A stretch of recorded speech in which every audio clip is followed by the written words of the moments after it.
76 वर्षाच्या कमलाक्षी मंगळवारी सकाळी 11 वाजण्याच्या सुमारास घराजवळच्या एका रिकाम्या प्लॉटवरून जात होत्या. पण पुढच्या काही वेळात त्यांच्यासोबत जे काही घडलं ते धक्कादायक होतं.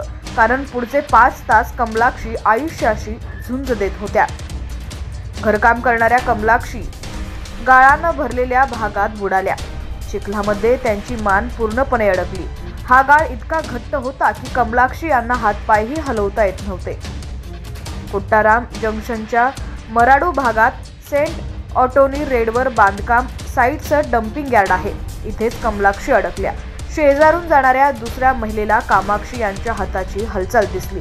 कामाक्षी यांनी बराच वेळ मदतीसाठी आरडाओरडा केला, पण जवळपास घरं नसल्यामुळे कुणालाही त्यांचा आवाज ऐकायलाही आला नाही.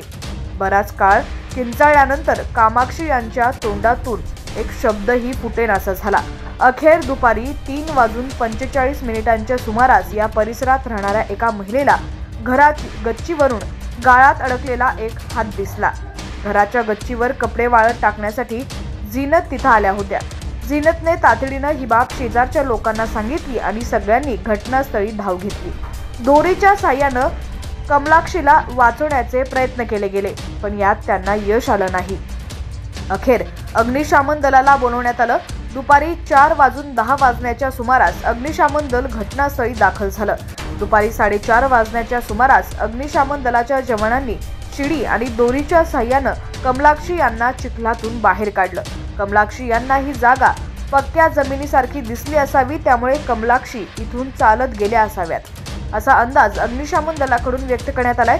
चिखलातून बाहेर काढल्यानंतर कमलाक्षी यांना तात्काळ मराडू इथल्या PS मिशन हॉस्पिटलमध्ये नेण्यात आलं. 6 तास मृत्यूशी झुंज दिल्यानंतर कमलाक्षी पूर्णपणे थकल्या होत्या आणि त्यांना अशक्तपणा आला होता, असं डॉक्टरांनी सांगितलं. कमलाक्षी या त्यांच्या गतिमंद मुलासोबत राहतात.